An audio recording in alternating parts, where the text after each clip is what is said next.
Maintenant que notre balle rebondit correctement, on va agrémenter un petit peu le jeu en lui faisant émettre un son chaque fois qu'elle rebondit sur la raquette. Alors comment on va faire ça? Eh bien, premièrement, il faut rajouter dans les ressources. Ici, on voit que dans les ressources, j'ai les images. Et bien en fait, je vais rajouter des sons dans les ressources et on fera appel à un son chaque fois que la balle rebondit, c'est-à-dire chaque fois qu'on change le sens. À ce moment-là, on émettra un son.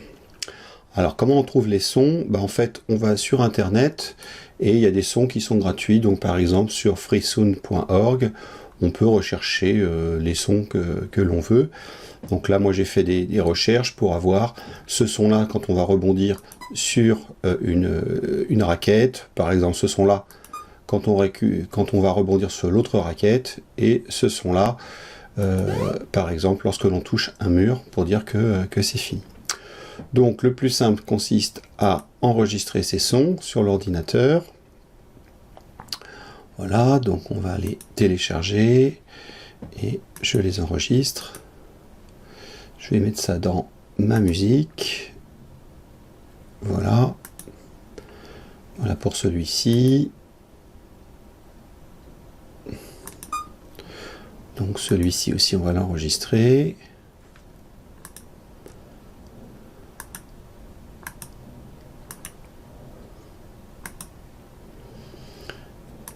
Je reviens et enfin celui-ci, je l'enregistre.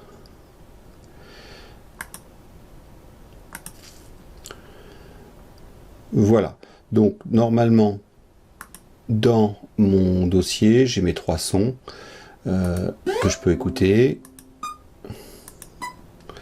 Voilà, et donc c'est ces sons-là que je vais incorporer dans mon projet. Donc je reviens sous Visual Studio. Pour ajouter les sons que je viens d'enregistrer dans mon projet, il faut que je le rajoute aux ressources. Si je les fais glisser ici, on verra apparaître les fichiers WAV, mais ils ne seront pas forcément inscrits au niveau des ressources. Pour les inscrire, il faut aller dans l'onglet, dans le menu projet, et aller sur les propriétés du projet. À ce moment-là, vous arrivez sur la partie ressources. Là, on voit qu'au niveau des images, j'ai mes ressources images, donc en fait, ce qui m'a permis de faire mon jeu, mes balles de différentes couleurs et ma palette. Et ici, on voit qu'il y a quelque chose lié à l'audio. En fait, on va rajouter ici les fichiers sonores que l'on a enregistrés. Donc, on va sur Ajouter une ressource, on va aller dans Musique, et on va prendre les 3 sons que nous avons sauvegardés précédemment. Ils apparaissent. Alors forcément, ils ont un nom un peu compliqué. Donc on va ici simplifier les noms, on va les renommer. Donc renommer, on va l'appeler son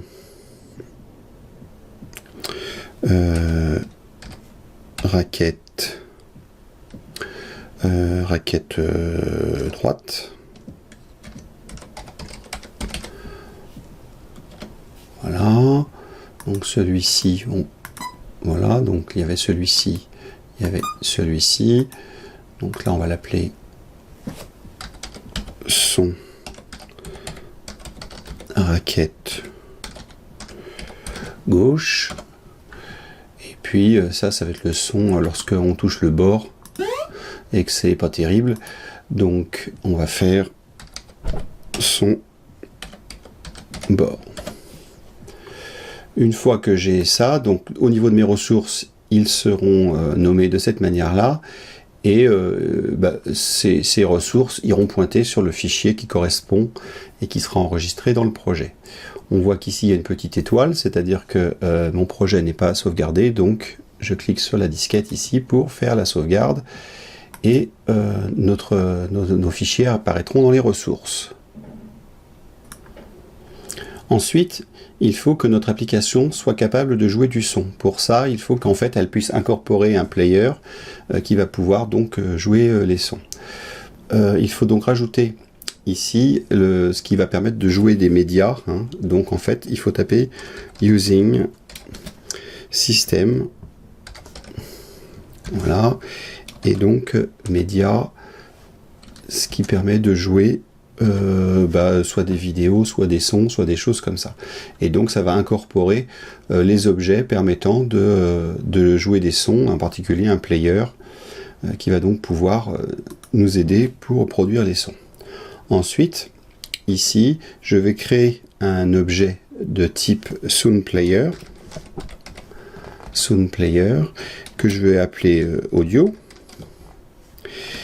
et qui va être donc un nouvel objet. Donc on tape New SoundPlayer, voilà, et qui va prendre comme argument le son que l'on veut jouer. Donc pour nous, il faut aller chercher dans le fichier ressources de notre projet, et notre projet, son nom d'espace, c'est déplacement balle.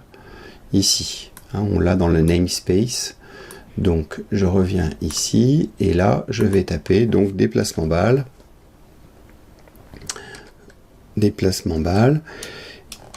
Ici, je vais aller dans les properties, puis dans les ressources, et enfin, je vais choisir donc le son de la raquette droite. Donc son raquette gauche, son raquette droite ici. Voilà. Et puis, donc ça veut dire que là j'ai un nouvel objet qui s'appelle audio, et qui va être donc un sound player, donc quelque chose qui permet de jouer le son, et qui prendra le son du fichier son raquette droite. Maintenant que ce player vient d'être créé, on dit qu'il a été instancié, nous allons pouvoir le faire jouer. Donc il suffit de taper audio.play. Et donc c'est l'action que l'on veut faire. On veut donc que à chaque fois que la balle est en train de rebondir, le son est produit. Alors on va vérifier que cela fonctionne correctement. Donc là, ici, la balle rebondit, et lorsque la balle va rebondir sur la raquette, on entend le bruit du rebond sur la raquette. Super, ça fonctionne.